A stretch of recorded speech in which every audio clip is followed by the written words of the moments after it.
Hello, everyone. This is Candice, what Candice said. This is a story kind of time video that I've really been wanting to do for quite a while. This time of year reminds me of a really significant time in my life, and I think that I should share my story in hopes that maybe it might reach another woman out there or man. It could be possible, right? So we're gonna do this. We're gonna do this scene. And as I do the scene, I will tell you the story of how I found my breast cancer at 36 years old. They have a little sticker here that shows you their suggested layout, but I'm not going to look at that because I like to just do it on my own. It's kind of a nice cardstock. Look at that. That's nice. Okay, let's get started, guys. When I was 36 years old, I was quite literally in the prime of my life. Everything about my life was pretty perfect.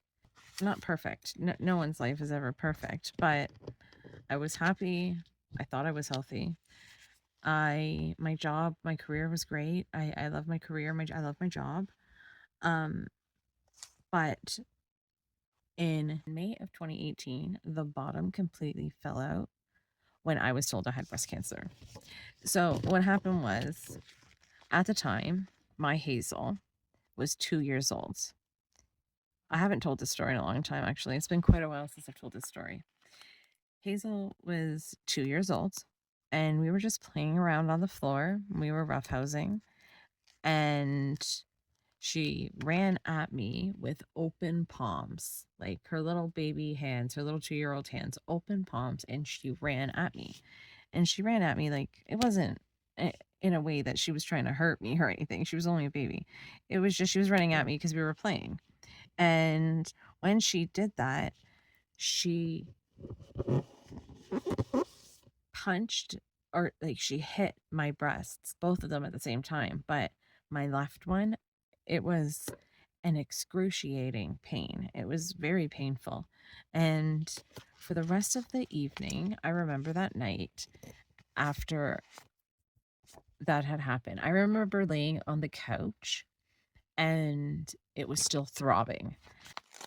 The first thing I noticed the next morning when I woke up was my left breast was still hurting. So first thing I did, it was like first thing in the morning, I'm just waking up, I'm lying in bed, and the first thing I feel when I open my eyes is this pain in my breast still. And again, I've been told time and time again, and I'm a nurse. I have been a nurse for a very long time, for well over 2 decades. So I was always told that cancer doesn't hurt, that breast cancer doesn't hurt. So I was holding on to that. But I was lying in bed and I put my arm above my head and I started to kind of do a little self exam. And that's when I found my cancer. I remember I had to go to a family barbecue that day. But what I felt, I knew these are the things that I knew for sure about cancer. I knew that cancer, usually a cancer tumor, has like defined margins. So when you feel it, it usually feels, not always, but like a, a defined tumor, not, and mine didn't feel that way. But the other characteristic about a tumor is that it doesn't move. So the difference between something in your breast that's maybe, say, a swollen milk duct or a cyst, whatever, it was small and it didn't have all the characteristics of what a tumor necessarily would feel like textbook wise. And there was a reason for that. And I can get into that in another video. I don't know how much time I'm going to have with this, but I should like move a little faster. So what I felt was not a single tumor. It was more like kind of a tiny cluster. But the scary thing about that was that it didn't move. And in my early 20s and even throughout my 30s, I was always told I had dense breast tissue, always. So I was familiar with the irregularities in my breast tissue. And so I knew that what I had found that morning was new. This is something I had never felt before in my breast. So I was very familiar with my breasts. I did self exams all the time. I did not have a family history. I had no genetic predisposition, and I had no risk factors for breast cancer, but I still got it. So, riddle me that, right? So, I feel this thing, and I have this family barbecue to go to, and I don't tell anybody that I found this. I don't tell anybody. But the whole time that I'm at this family barbecue, I keep sneaking off to the washroom to feel it. Is it still there? Like, am I imagining it? And it got to the point where I was kind of obsessing over it. But that didn't last very long because the first thing I did, so that was a Sunday. So Monday was the following day. And I called my family physician and I told him, like, I need to come and see you. And he booked me in. I saw him basically the next day, I believe. This doesn't look right. Why doesn't this look right? Come on, guys. What's wrong with this? I went in to see my GP, my family doctor. Let me tell you something about my family doctor. My family doctor is like my savior. I don't like what's going on. I don't like this one. I'm not fun. This is not fun. Okay, maybe I'll just put other stuff down and I'll deal with this later. My doctor and I have a great relationship. My doctor has literally saved my life on more than one occasion. He's an incredible man. I went to him almost immediately, and out of all the doctors that would examine me moving forward from that day on, no one else other than my family doctor was able to find or feel my tumor other than myself and my family doctor. Not even my surgeon could feel my tumor, and no one could understand how I found it. And I believe that I found it, well, my Hazel, like her running into me, that was, I think, a big thing. If that wouldn't have happened, I don't think I would have necessarily found it.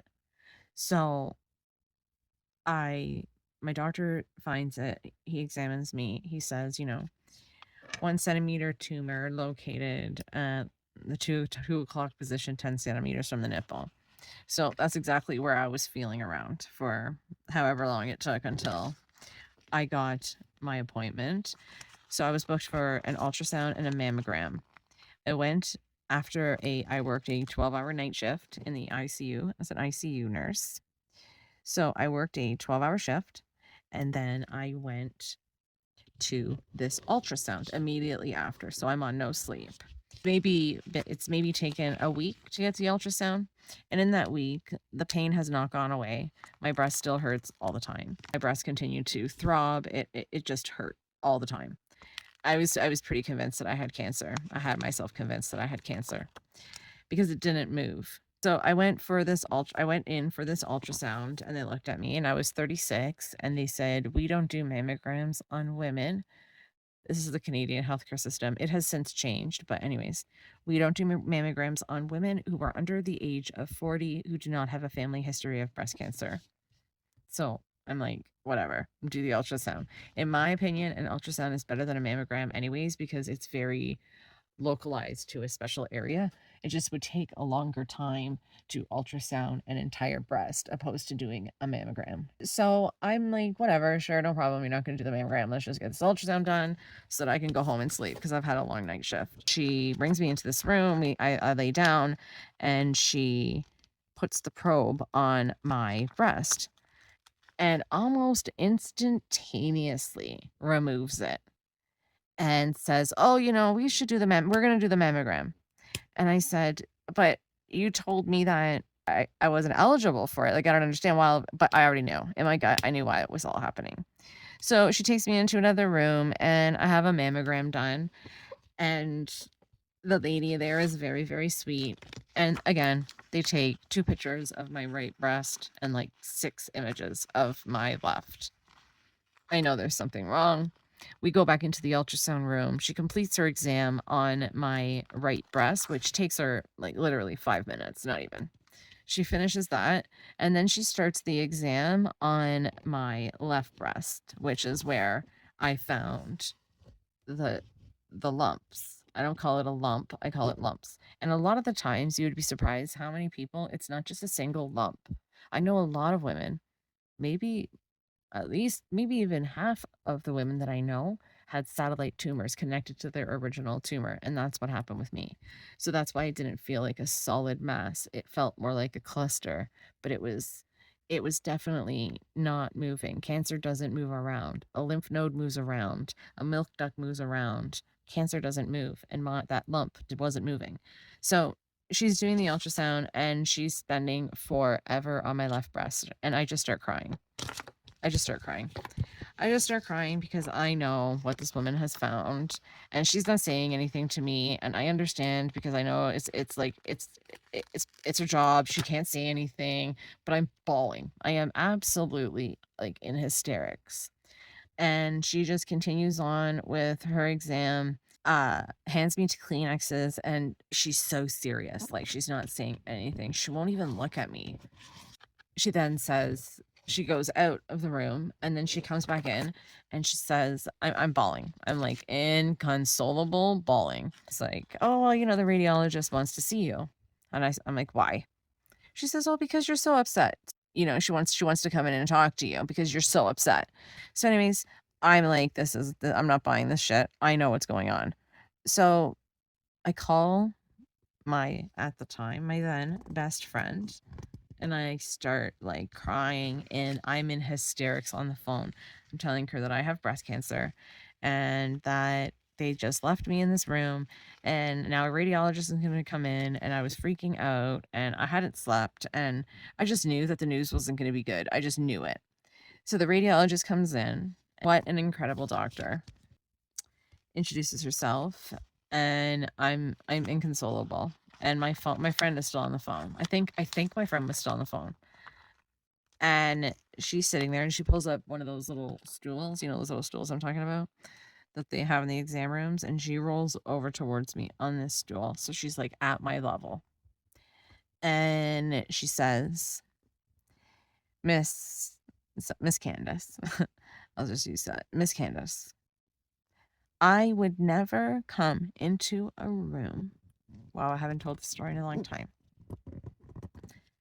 I would never come into a room and tell a woman that she has breast cancer unless I was 99.99999% sure.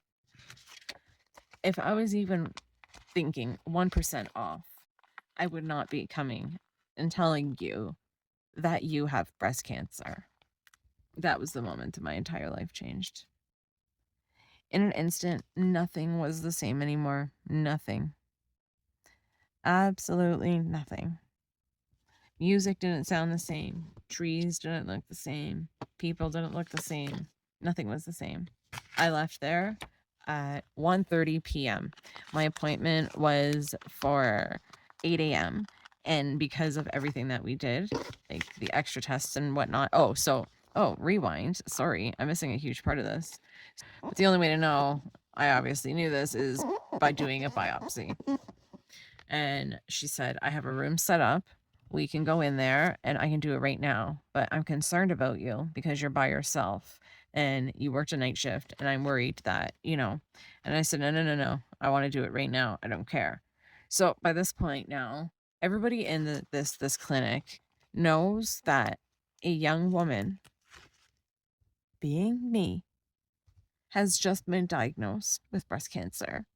And all these women in this clinic who did my exams, the mammogram technician, the ultrasound technician, they all came to me after and they were all crying. Everyone was crying because I could not stop crying. So the kindness of strangers, I went into this, she's like, if you want me to buy it, I'm like, let's do it. So went into basically a procedure room, like an operating type room, sterile environment. I laid down on this cold table and I had the kindness of the staff, the strangers there that worked there, sitting with me while she took samples of. I had 3 separate tumors. I had one that was 1 centimeter. I had another that was 0.6 centimeters and one that was 0.4. So, on the grand scheme of things, that doesn't sound that bad. But having multiple tumors is never a good thing. it already means that the cancer's already kind of moved around. It's not just one, it's multiple. They call them satellite tumors. And it's like a hole puncher. Every time I use a hole puncher, I think about it. It's just, I can't help it. It's a loud kind of punching sound, and that's them taking a piece of the tumor out. And so that was done. And then I had to go home, and I was a good 45-minute commute from my job at the time. I had to drive, and I was on no sleep, and I was completely losing my ever loving mind. I was losing my ever loving mind. I called my then husband and told him I don't really think he cared. That's a story for another time. You guys let me know in the comments if you want to know more about that. He just kept on saying it, and a lot of people kept on saying, "Oh, like, why are you believing this doctor? You know, she shouldn't be telling you that you have cancer without a biopsy, and yada yada, and blah blah blah." And I just believed in this doctor 100%. I believed that she would not come in the room and say that if um she wasn't sure. And so I had the biopsy done, but in the meantime, I told people close to me that I had breast cancer. My mom, my then husband, my children were very small. My children were 2 and 6 years old when I got cancer. And so you can imagine the stuff that I missed out on with my children. Cancer ruined my life. Driving home, and I get a call, and it's the doctor from the clinic. And she's telling me that she wants to stay on call with me as I drive home because she's concerned. And so I'm like, okay, cool, no problem. So I'm driving, and she's explaining to me a whole bunch of stuff. Like, I'm asking her all these questions, trying to get her to tell me that it's anything but what she thinks it is, but she just won't wane on it. And I finally get home, lose my mind. I never got out of bed for a while. And then 6 days later, I got my biopsy results confirming that I did, in fact, have invasive ductal carcinoma. And the steps that followed would change my life for forever, forever, and forever. Changed me forever in ways that I could never explain, or maybe others wouldn't be able to understand unless they haven't been through it themselves. Two things that I just want to highlight. Firstly, my cancer was painful. Once it started hurting, it didn't stop. If you think that there is something going on with your body and someone tries to dismiss you, go find another doctor. Go find somebody else who will listen to you. I have seen it happen time and time again where young women go and they go in with these concerns, they find lumps, and they are brushed off and disregarded because they are young. I cannot tell you the number of women that I know under the age of 40, even women in their 20s who have breast cancer, who have had breast cancer. I can't count. There's so many. If you guys are interested in more of my breast cancer journey, it's all pretty much documented on my Instagram, which is what Candice said there too. I can't even believe that cancer had like that was me. I can't believe that I did chemotherapy. I can't believe that I had no hair, that I was bald. It was 7 years ago. I couldn't envision myself 7 years out. So this is, yeah, it's incredible. But that's how I found my cancer. There's a lot of different signs that are not just finding a lump, like changes in the texture of your breast tissue or discharge from your nipple. I didn't have any of those things, but I definitely had a little cluster of lumps. And clusters are far more common than you think. That's why women with dense breasts have to be careful, because you actually do have like dense breasts, and so it's harder to feel any sort of changes because your breasts have so much texture, shall we say, texture to them. I didn't spiral initially. I was more in fight mode, and I was very determined. And when you're in treatment, you have so much support from everybody, not just like family and friends, but you know, the healthcare industry of the nurses and the doctors, and I never fell apart until after, long after my diagnosis, like long after treatment was over. That's when I fell apart. And it took me far, far, far longer to get over what cancer did to me. And also, in turn, like what my relationship with my children's father, what that did to me, what everything did to me. Most women that I know who were young found their breast cancer on self exam.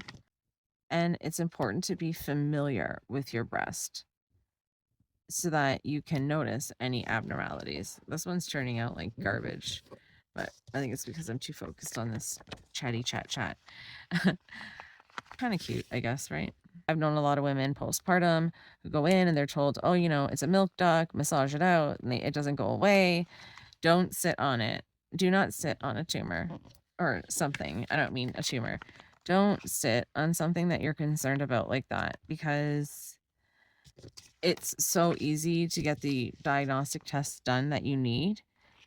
If you're not okay, then you need to find out sooner rather than later.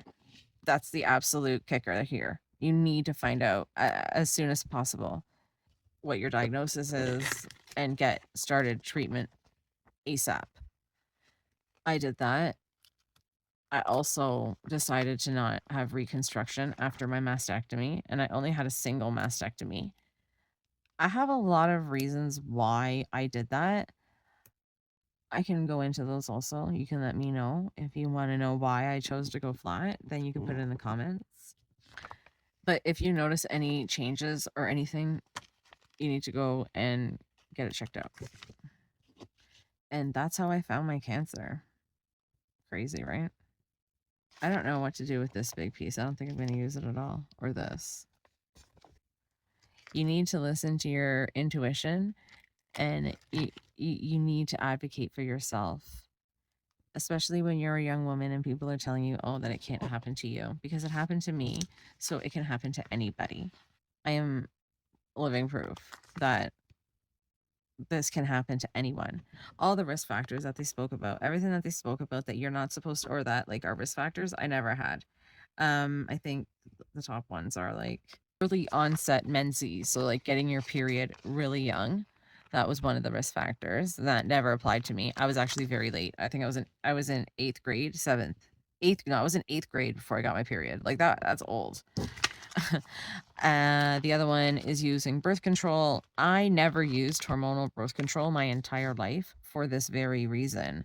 So later on, like after I was in treatment and whatever, I started thinking about that and thinking about how I was so cautious of things that I knew were risk factors for breast cancer for so long. And I actually started thinking if like, okay, I'm not even gonna say that. If you know, then you know. I don't have to say it. You get it. And I'm just going to leave it there. Okay. Once the biopsy results came back, and pulled some strings and the best I could to get seen as fast as possible. And I ended up having to sign 3 separate consent forms because the diagnosis kind of kept changing. At first, they were like, oh, this is nothing. You just need a lumpectomy. You'll be fine. You won't even need chemo, no radiation, no nothing. Like it was so straightforward. But I was always uneasy with that right from the beginning. I had it like I said, it was so weird that I got breast cancer. It's so weird because it's something that I was actually fearful of. And so I don't know. Sometimes I wonder if my like, if things are fear driven. It's weird. I saw my surgeon, and he's a very well known surgeon internationally.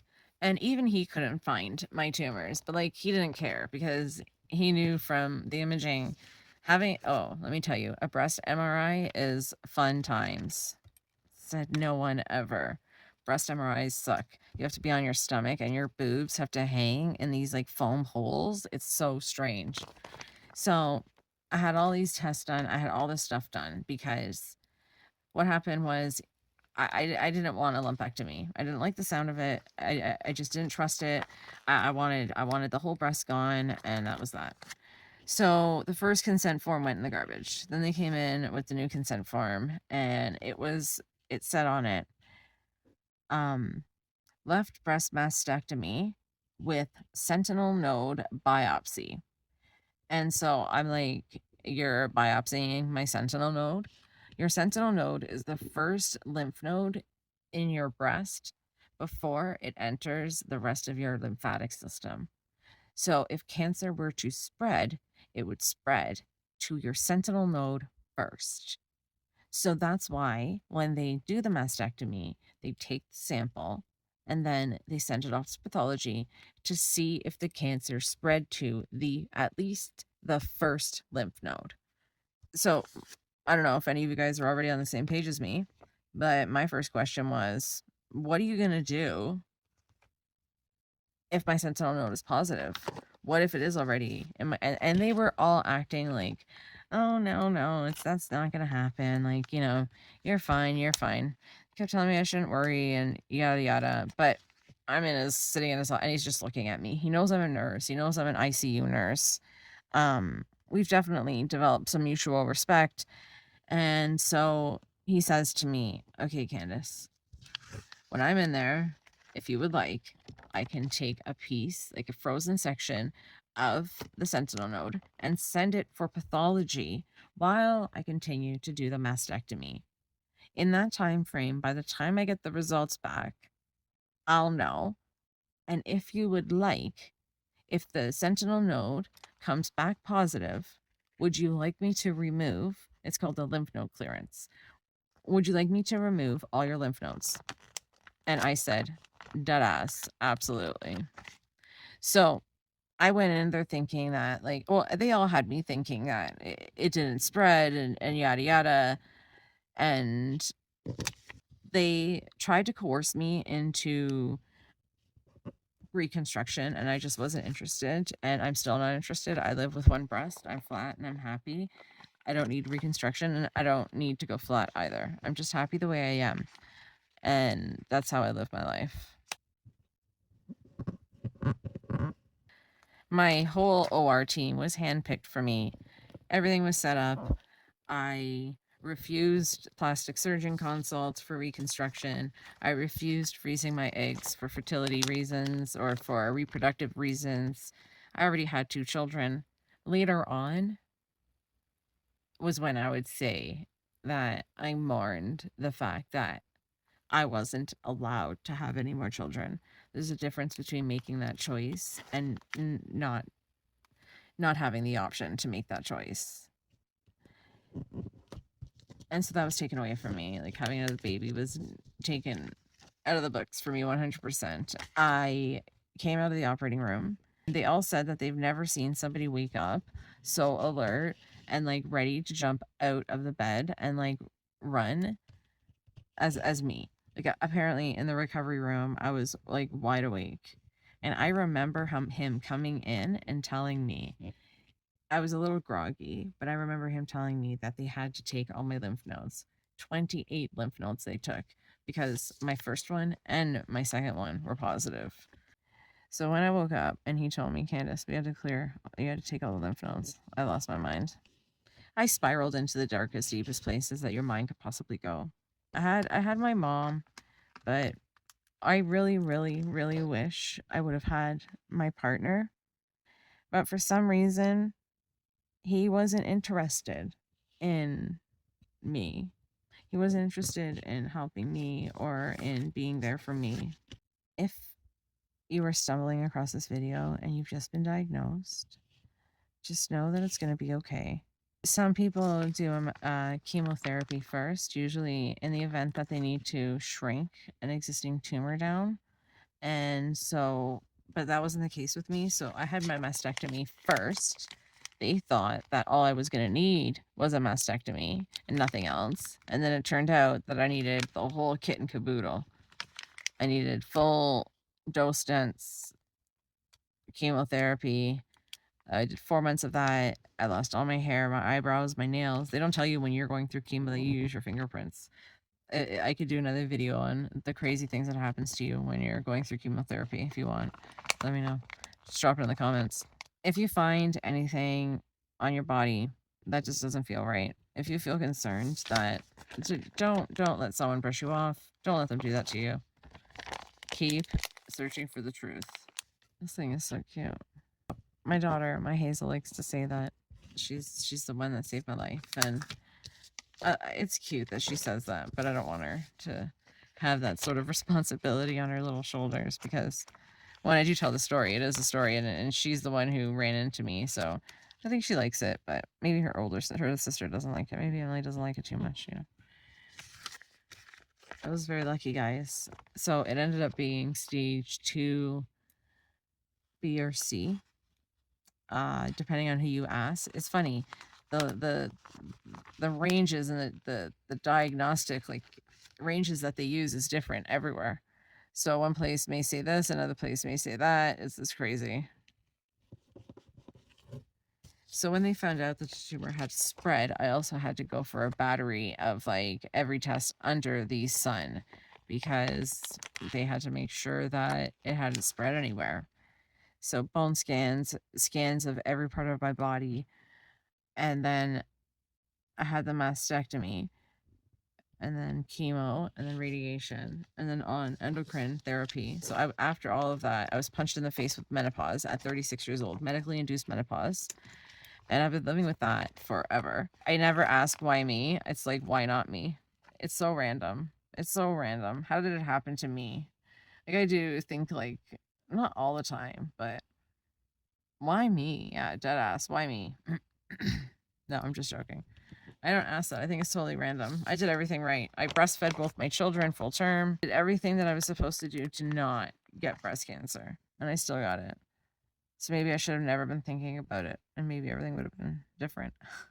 The worst part about all of it was the time missed with my children. Definitely. Yeah. It's so cool. Like, you don't think it's going to fit, and then it does. So that's how I found my breast cancer, guys. If you find something and you're worried, do not let someone dismiss you.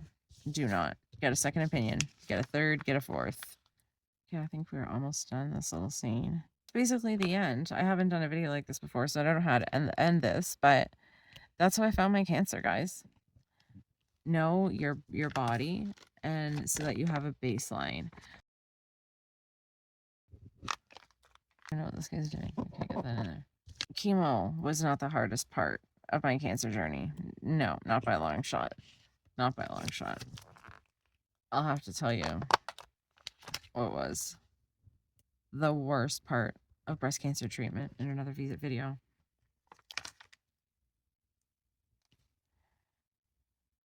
Oh, I can also tell you that my cancer was ER and PR, so estrogen and progesterone hormone receptor positive and HER2 negative. So mine was fully driven by my female hormones, estrogen and progesterone. So what they had to do was basically not shut down my ovaries, but make it so that my body can't convert into estrogen, and then therefore lowering my risks of recurrence. That's usually the standard that everyone gets, is 10 years on tamoxifen. As this time of year comes, I'd like to, I don't know, share some of my story with anybody who wants to listen. Yes, I think I do think it's a story worth sharing. And I would never wish any of that on my worst enemy. Never. Holy tiny stickers, Batman. Yeah, like I said, if like you've just been diagnosed and you stumbled across my profile, feel free to ask any questions that you may have. You can drop it in the comments. I am full disclosure. I will share my entire experience with you. Because when I was at my sickest, I always looked for the survivors everywhere. I was like, where are the survivors? And a doctor once told me, because I was obsessing over it, I was obsessing over how many people on social media that I knew, that I followed, that had breast cancer, that was young. Like, I mean, from all over the world, not just from Canada. And my doctor said something very interesting to me. He said, Candice, the reason why you don't see the people who are the happy endings, the survivors, is because they're not wasting their day posting stuff on social media. they're out busy living their lives. And when he said that to me, it changed my entire perspective. And I'm forever grateful for that. 100%. And with that, it's complete. How do we like it?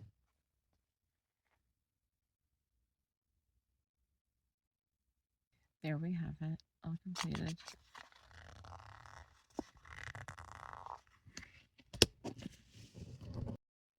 Thank you for doing this with me. Thank you for being on my channel. I really hope you subscribe. I think I will be doing a lot of editing of this video, even though I said I wouldn't. But here's the finished result. And there was only just these stickers that we didn't use, those 3. I don't know where this big one was supposed to go. I think it was supposed to go up here. It's supposed to extend here or something. Oh well. It's still cutesy. Cutesy, right? Thank you for being here, guys. Please come back.